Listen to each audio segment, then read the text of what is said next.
UP में 4 महीने के बाद चुनाव है। सबके अपने अपने दांव हैं। कोई हिंदू मुस्लिम की बात करता है, कोई जाति की बात करता है, तो कोई नारे और वादे गढ़ने में लगा हुआ है। कोई ये कहता है कि पॉलिटिकल रिवाइवल तो हमारा ही हो जाएगा। यूपी में बीजेपी सबसे ज्यादा मजबूत है, इसमें कोई दो राय नहीं है। 2014 के लोकसभा चुनाव में, 2017 के विधानसभा चुनाव में और 2019 के लोकसभा चुनाव में यह साबित हो भी गया। और बड़ी बात यह है कि फायर ब्रांड नेता यूपी के सीएम योगी आदित्यनाथ हैं और जगह जगह का दौरा भी कर रहे हैं यूपी के सीएम योगी आदित्यनाथ। ये बाकी जितने भी विपक्षी हैं उनके लिए अलार्मिंग सिचुएशन है। लेकिन जब कुशीनगर पहुंचे यूपी के सीएम योगी आदित्यनाथ तो दे दिया एक ऐसा बयान जिसके बाद मच गया है घमासान। बयान यह दिया यूपी के सीएम ने कि अभी तक जो राशन 2017 से पहले बंटता था ये अब्बाजान वाले ले लेते थे, अब्बाजान कहने वाले ये लोग हड़प जाते थे। अब्बाजान के बयान पर विपक्ष लाल हो गया है। एसपी, बीएसपी, एआईएमआईएम ने पलटवार कर दिया है। योगी अपने 4 साल का शासन देखेंगे, समाजवादी पार्टी ने कहा। कांग्रेस ने पूछा आप कौन से जान हैं ये बताइए। कुशीनगर में योगी आदित्यनाथ ने दिया था अब्बाजान वाला बयान। विपक्ष ने किस तरह से वार किया है देखें। भाइयों बहनों, तुष्टीकरण की राजनीति जब तक देश के अंदर थी तब विकास नहीं था, तब दंगे थे, तब भ्रष्टाचार था, तब अराजकता थी, तब आतंकवाद था, तब अत्याचार था, तब अन्याय था। लेकिन आज सबका साथ, सबका विकास और इसके साथ जुड़ता है सबका विश्वास। भाइयों बहनों, सबका साथ। हर गरीब को शौचालय, क्या शौचालय देने में किसी का चेहरा देखा गया? नहीं, हर गरीब को। राशन मिल रहा होगा ना आप लोगों को? राशन मिल रहा है, मिल रहा है राशन। क्या ये राशन 2017 के पहले भी मिलता था? क्योंकि तब तो अब्बाजान कहने वाले राशन हजम कर जाते थे।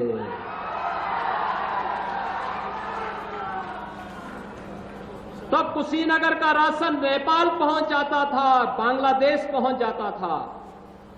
और आज कोई इन गरीबों का राशन निकलेगा तो राशन तो नहीं निकल पाएगा, लेकिन जेल जरूर चला जाएगा। देखिए, 2012 से 17 के बीच अखिलेश यादव जी उत्तर प्रदेश के मुख्यमंत्री थी। योजनाओं में मेरी बेटी उसका कल केवल मुस्लिम बेटियों के लिए लेकर आए। जब शमशान और कब्रिस्तान में चुनना हुआ तो रेनोवेशन और सौंदर्यीकरण उन्होंने केवल कब्रिस्तान का कराया। तुष्टीकरण के लिए इतना नीचे गिरे कि आतंकवादियों को भी छोड़ने की पैरवी उन्होंने की धर्म के लिए, केवल एक धर्म के लोगों को खुश करने के लिए। तो अब अब्बाजान से इतना परहेज क्यों? वोट लेंगे और अब्बाजान कहने पे इतनी चिढ़? मुख्यमंत्री को केवल झूठ बोलना है, उनके पास बोलने को कुछ है नहीं। कल पूरे दिन कलकत्ता के फ्लाईओवर को अपना फ्लाईओवर, अपनी सरकार का काम बता के सरकारी विज्ञापन चलवाते थे और पूरे देश में उत्तर प्रदेश की बेइज्जती कराई। इस तरह की निर्लजता करने वाली सरकार इससे पहले आई नहीं है, इसलिए इनकी बातों पर भटकने की जरूरत नहीं है। विकास में ये सरकार फेल हो गई है योगी जी की। कोरोना में लाशें नदियों में बहती रही हैं और इसके साथ साथ हमने ये भी देखा है कि चौतरफा विफलता के बाद वो छोटे मोटे इस प्रकार के झगड़े लगाकर वोट लेना चाहते हैं। किसका कौन अब्बाजान है ये तो मैं नहीं जानता हूं, लेकिन बीजेपी के तमाम नेताओं के अब्बाजान तो नरेंद्र मोदी जी हैं। अब्बाजान जो हुक्म देंगे वही योगी करेंगे, वही दूसरे लोग करेंगे। इसलिए वो दूसरों पर उंगली ना उठाएं, अपने गिरेबान में झांक कर देखें।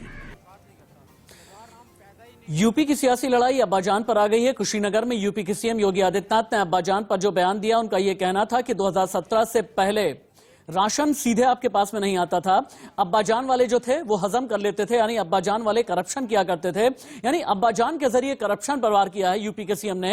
अब्बाजान के जरिए विपक्ष पर वार किया है। अब्बाजान के जरिए समाजवादी पार्टी की पिछली सरकार पर वार किया गया है, बहुजन समाज पार्टी पर वार किया गया है। और इसके बाद ही विपक्ष को लग गई है मिर्ची। तो फिर डिबेट का यह बहुत बड़ा सवाल आ गया है कि क्या यूपी की लड़ाई अब्बाजान पर आ गई है और क्या वोट बैंक बहाना है और असल में अब्बाजान के जरिए निशाना साधा गया है। ओपन कर देते हैं डिबेट। शुभेंदु शेखर प्रवक्ता है भारतीय जनता पार्टी के, अनुज अत्रे नेता कांग्रेस। थोड़ी देर के बाद में समाजवादी पार्टी के प्रवक्ता धर्मेंद्र यादव भी मेरे साथ में जुड़ने वाले हैं। शुभेंदु जी, मेरा पहला सवाल आपसे है, ये अब्बाजान वाले बयान के पीछे की नीयत क्या है? क्या अब्बाजान वाले बयान के जरिए यूपी में धार्मिक ध्रुवीकरण करने की कोशिश है, जैसा कि विपक्षियों को लगता है? नहीं राशिद भाई, मैंने आपको राशिद भाई इसलिए नहीं कहा कि मैं किसी को भाई समझाना चाहता हूं। मैंने आपको इसलिए राशिद भाई कहा कि हमको आपको मैं भाई कहना चाहता हूं।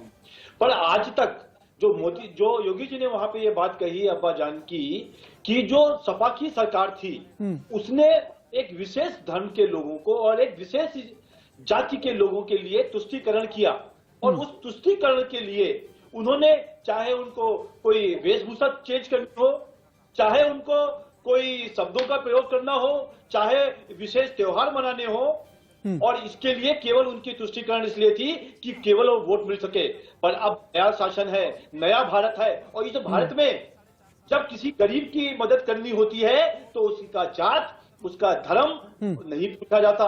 इसलिए उन्होंने कहा है कि अब्बाजान कहने वाले लोग जो तुष्टीकरण में लगे हुए थे वो राशन को डकार जाते हैं, और अब ये समय चला गया है। अच्छा, सबको यानी अब्बाजान के जरिए ये बताने की कोशिश की गई है कि उत्तर प्रदेश में पिछली सरकारों ने कितना ज्यादा तुष्टीकरण किया है, धर्म के नाम पर तुष्टीकरण किया है, और फिर तुष्टीकरण करने वाले ध्रुवीकरण के आरोप न लगाएं तो ज्यादा अच्छा है। अनुज आत्रे जी, राजनीति जो होती है ना, politics is all about symbolism. मैं ये बात क्यों कह रहा हूं भाई, अगर कभी चौकीदार चोर कहा जाता है तो भी ये सिंबॉलिज्म की राजनीति है, अगर कभी मौत का सौदागर जैसे शब्दों का इस्तेमाल किया जाता है तो भी ये सिंबॉलिज्म की राजनीति है, या फिर बाकी इस तरह के शब्दों का इस्तेमाल किया जाता है। फिर अब्बाजान पर इतनी दिक्कत क्या है? अब्बाजान पर विपक्ष को इतनी मिर्ची क्यों लग गई? भाई ठीक है, राजनीति में बयानबाजी चलती है, टीका टिप्पणी चलती है, लेकिन वो कहीं ना कहीं राजनीतिक दल एक दूसरे के ऊपर करते हैं, या नेता दूसरे नेता के ऊपर करते हैं, उनके ऊपर आरोप प्रत्यारोप।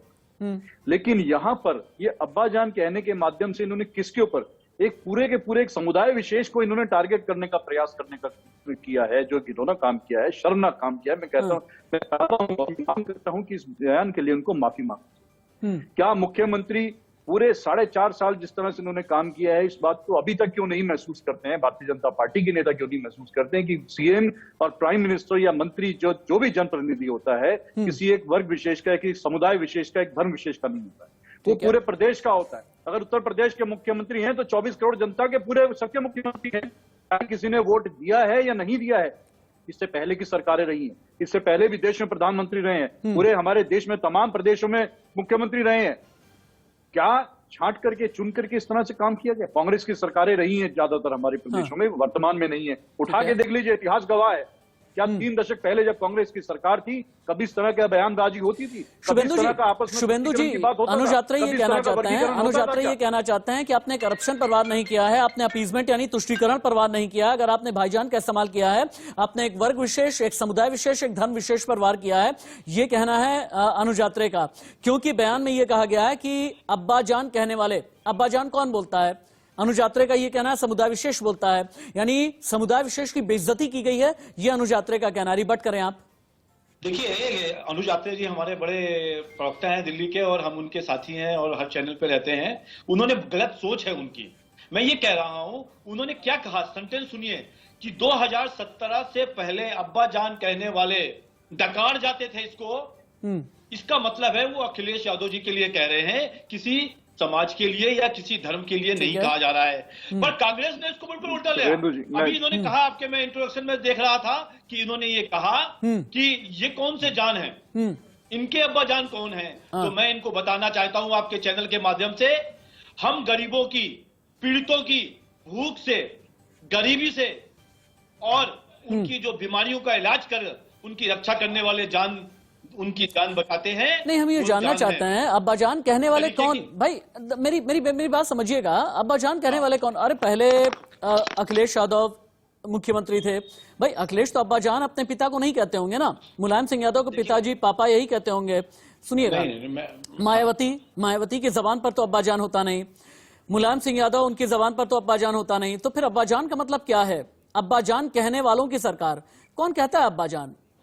देखिए, बिल्कुल क्लियर राशिद साहब, मैं आपको बताना चाहता हूं, जो सपा की सरकार थी 2017 से पहले उसने मुस्लिम तुष्टीकरण का एक बहुत बड़ा काम किया पूरे राज्य में। हाँ। और उस राज्य में इस करने के लिए चाहे उनको कोई वेशभूषा बदलनी पड़ी हो, चाहे उनको टोपी लगानी हो पड़ी हो, चाहे उनको विशेष कार्य दिखाने पड़े हो, क्योंकि उनका अच्छा। मुख्य मकसद था कि किस तरीके से हम मुगल और मुसलमान समाज के वोटों को ले।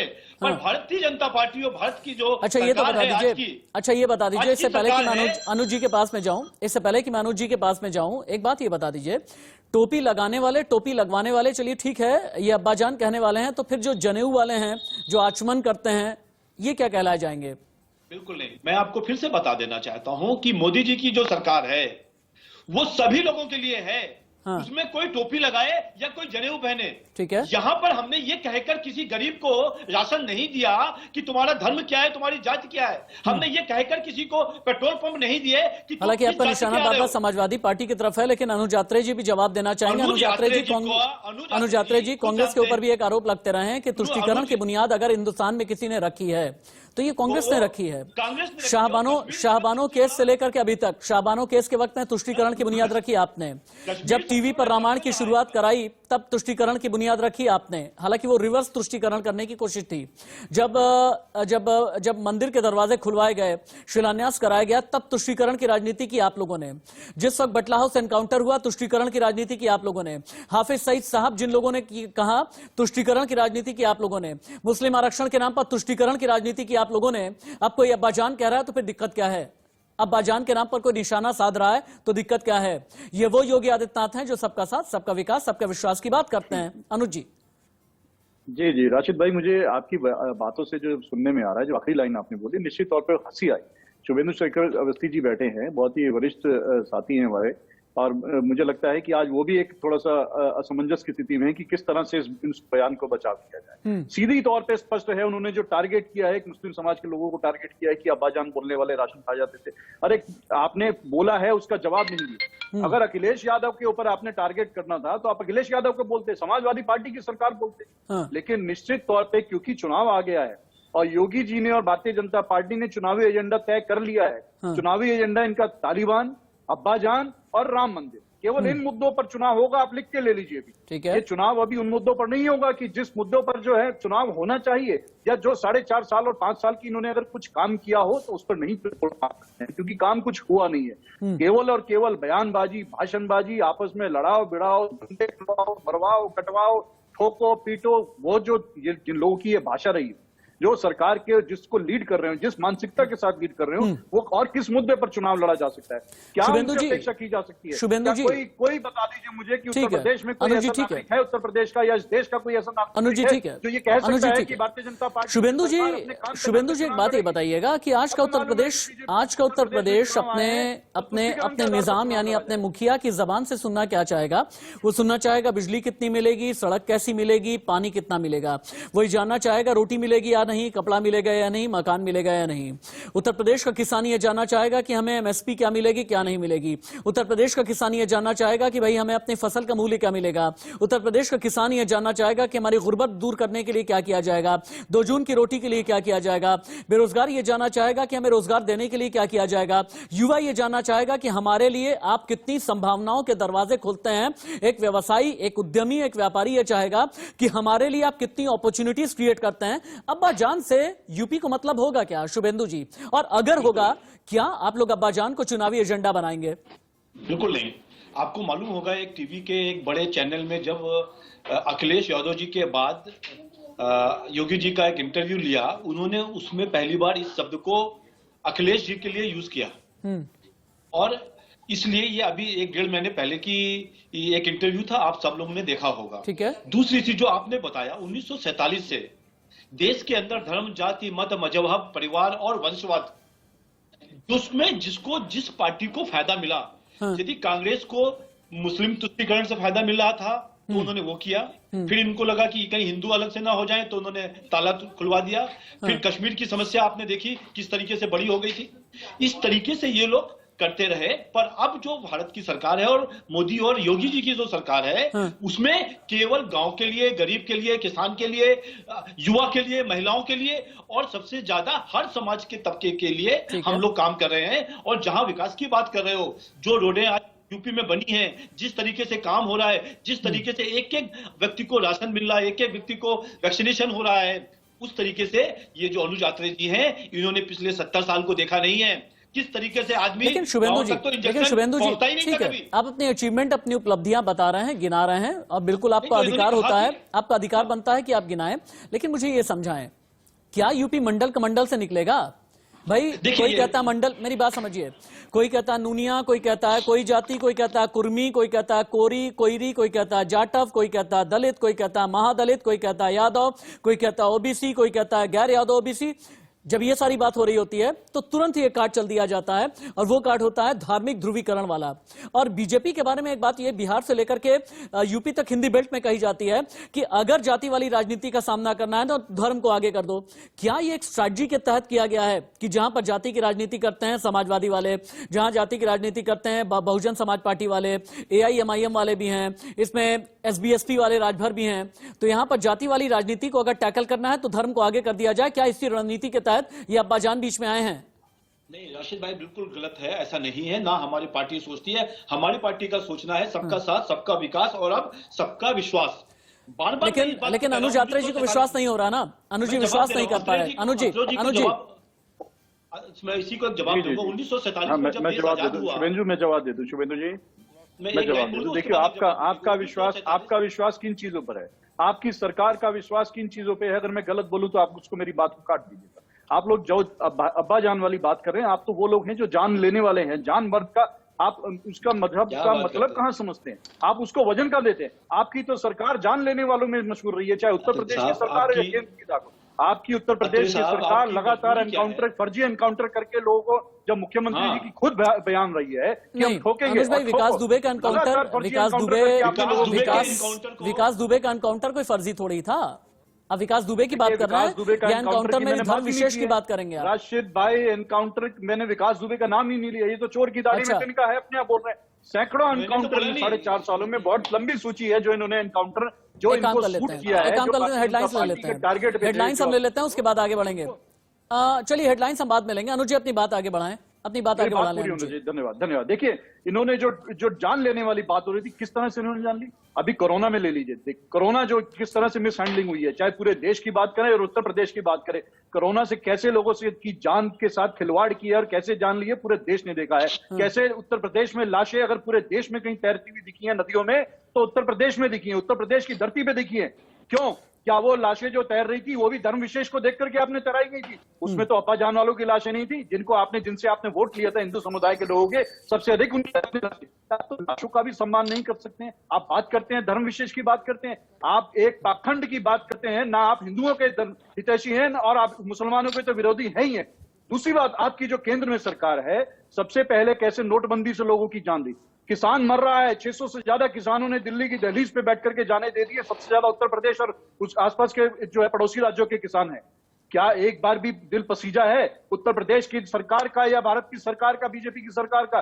एक बार भी श्रद्धांजलि दी है? क्या मुख्यमंत्री जी ने एक बार बोला है कि जो हमारे प्रदेश के किसानों ने अपनी शहादत दी है, जान ली है, हमारे लिए उनके मन में संवेदना है, उनको कुछ ना कुछ मुआवजा देना चाहते हैं? कोई मंत्री, कोई नेता, कोई विधायक आपका जाके मिल के आया है? क्योंकि आपके मन में संवेदना नहीं है। अन्नदाता तब तक था वो जब तक आपको वोट चाहिए था। अब आपको वोट की दोबारा दरकार है तो फिर से आप उनके दहलीज पे जाएंगे, लेकिन अब दाल गलने वाली नहीं है, क्योंकि देश का किसान उठ खड़ा हुआ है। आप उत्तर प्रदेश के किसान, शुभेंदु जी अनुज यात्रा ये कहना चाहते हैं कि नोटबंदी की मार जिस पर पड़ी है, अगर वो सवाल करेगा तो क्या आप उसके सामने अब्बा जान जैसा शब्द रख देंगे? अगर किसान आपसे सवाल करेगा तो क्या अब्बा जान जैसे शब्द रख देंगे? क्या मॉब लिंचिंग पर अगर बात की जाएगी या अनुज यात्रा जी की भाषा में फर्जी एनकाउंटर की अगर बात की जाएगी तो क्या अब्बा जान को आप आगे कर देंगे? और सबसे बड़ी बात यह है कि कोरोना की वजह से जितनी मौत हुई या फिर जितना चैलेंजिंग वक्त रहा, अगर एक आम इंसान ही आकर के कहेगा कि आप हमारी जान की बात कीजिए, क्या जान के बदले आप अब्बा जान को रख देंगे? देखिए अनुज यात्रा जी की मजबूरी ये है कि उनको कुछ ना कुछ विषय तो बोलना ही है, क्योंकि पूरे देश कोई मजबूरी नहीं है, हमारी मजबूरी नहीं है, जरूरी है। अनुज जी, शुभेंदु जी, जरूरी है आपके खिलाफ बोलना। क्योंकि आपके आप लोग की सरकार का अनुज जी, जनता के आपके- सामने अनुज जी, आपने कई आरोप लगाए हैं। एक बार शुभेंदु जी को सुन लेते हैं। एक बार शुभेंदु जी को सुन लेते हैं। अनुज भाई एक बार सुन लेते हैं। शुभेंदु जी, आप भी बोलते रहे, दोनों आवाज ऊपर रहनी चाहिए। देखिए 1947 में जब देश का विभाजन हुआ तो कांग्रेस ने ये अरे पूरी 47 में कोशिश मत करी। जाइए ना, अभी 2021 अरे की सुनो पर तो जवाब सर, दे मेरी- दीजिए। अरे आप सर, पाकिस्तान पे आपकी मत बात का जाइए, जवाब दे रहा हूं। अफगानिस्तान पे मत आपकी जाइए, बात हमें का उत्तर जवाब दे प्रदेश रहा का हूं, जवाब अनुज दीजिए। जी। जो आप सुनना ही नहीं 2017 में चाहते हो। वायदे किए थे यही प्रदेश पूरे की जनता कांग्रेस से, की- उनका जवाब दीजिए। अभी चुनाव यही पूरे 1947 कांग्रेस के की- आधार पर नहीं होने जा रहा है। अभी चुनाव सर, 2017 में से जो वायदे जो देश किए 70 थे सालों में और जो आपने बनाया है ना, 2017 से और 2021 के बीच में अनुज जो जी, आपकी सरकार ये जो के देश कारनामे आपने हैं 2017 उनके से ऊपर बनाया चुनाव है, लड़ा जाएगा। उसी की तो बात डबल करने इंजन जा की रहा हूं। सरकार ने जो उत्तर प्रदेश में विफलता की है, चुनाव उन पर लड़ा जाएगा। हम आप सुनना ही नहीं 1947 से चाहते। चुनाव नहीं लड़ने जा रहे हैं। उसके बाद इन सुनो 70 तो सालों पहले में मेरी बहुत बात। से चुनाव आपकी हो गए, बात का जवाब बहुत दे रहा हूं। सरकारें बन गई, चली गई, आपके पास सुनो, जवाब नहीं है। अनुज जी, आपकी सरकार आप की गलत गिनवाइए बोल रहे ना, हैं। आप गिनवाइए अनुज जी, अपनी आप सफलता। सुनना भी- क्यों सुनना भी कौन सी सीखो। सफलता आपकी आप सरकार की सुनना है? भी सीखो। क्यों उत्तर प्रदेश हमारा अनुज दंगे का अत्रे जी। प्रदेश बन गया है? क्यों 22% अनुज अत्रे दंगे जी। बढ़ गए उत्तर प्रदेश में? आप सुनना क्यों भी जंगल सीखो। राज जो आपकी कानून सुनोगे व्यवस्था नहीं खत्म तो क्या करने की बात बताएंगे? की थी, आज 1947 कानून व्यवस्था में उत्तर प्रदेश कश्मीर की किस भगवान तरीके भरोसे से चल आपने रही लिया? है। कौन है जिम्मेदार उसके लिए? क्यों आप महिलाओं की सुनोगे नहीं तो सुरक्षा क्या आप बात करने नहीं करेंगे? निकल रहे हैं? बिल्कुल, क्यों किसानों की बिल्कुल। आत्महत्या हो रही है वहां पर? क्यों बेरोजगारी अनुज बढ़ अत्रे रही है जी, उत्तर प्रदेश में? आप सुनना ही नहीं कौन चाहते जिम्मेदार है हो। उसके लिए? आपको क्यों जवाब नहीं गरीबी चाहिए। की गई? आपको खाली यहाँ पे 1947 का डिबेट जवाब खिलाना नहीं है। चाहिए। ये हमें तरीका 2021 डिबेट में बात करने का बिल्कुल गलत है। बात करने का तरीका, जब देश आजाद हो रहा था 2021 के तब जवाब आपने दीजिए। सोचा। आप सुनिए, 1947 की बात नहीं कीजिए। नहीं, 1947 आपको के बाद बड़ी मिर्ची लग गई यहाँ इलेक्शन हो पे। चुके हैं। आपने 70 साल में कोई मिर्ची नहीं जो लगी है। कांटे बोए अरे हैं, कोई हमें जो वर्तमान का 70 साल में जवाब आपने ठीक है। कांटे बोए हैं, शुभेंदु जी, वो अनुज अत्रे जी, बहुत बहुत धन्यवाद आपका मेरी स्पेशल रिक्वेस्ट पर मेरे साथ मेरी डिबेट में रहने के लिए। बहुत बहुत शुक्रिया आपका डिबेट में अपना बेशकीमती समय देने के लिए। लेकिन हाँ, यूपी में अब्बा जान पर घमासान है, अब्बा जान पर संग्राम है, विपक्ष लाल है। लेकिन कहा यह जा रहा है कि बयान यूं ही नहीं आते। सियासत में एक चीज कही जाती है कि सब कुछ सोच समझ करके ही जबान से निकला करता है। क्या यह माना जाए कि जाति के बदले धर्म कार्ड आगे करके और एक तरफ राम मंदिर की अचीवमेंट को भी आगे करके यह बताया जाएगा कि देखिए धर्म के नाम पर हम इस तरह की राजनीति करते हैं, और यह बताया जाएगा कि जिन्होंने तुष्टीकरण किया है हम उनकी मुखालफत करते हैं। लेकिन विपक्ष के लिए एक बात कही जाती है, बिल्ली के भाग से चीका फूटता तुरंत लपक लिया। और इस वक्त अब्बा जान को लपका गया है, अब्बा जान पर घमासान है। आगे खबरें और भी हैं, एक ब्रेक।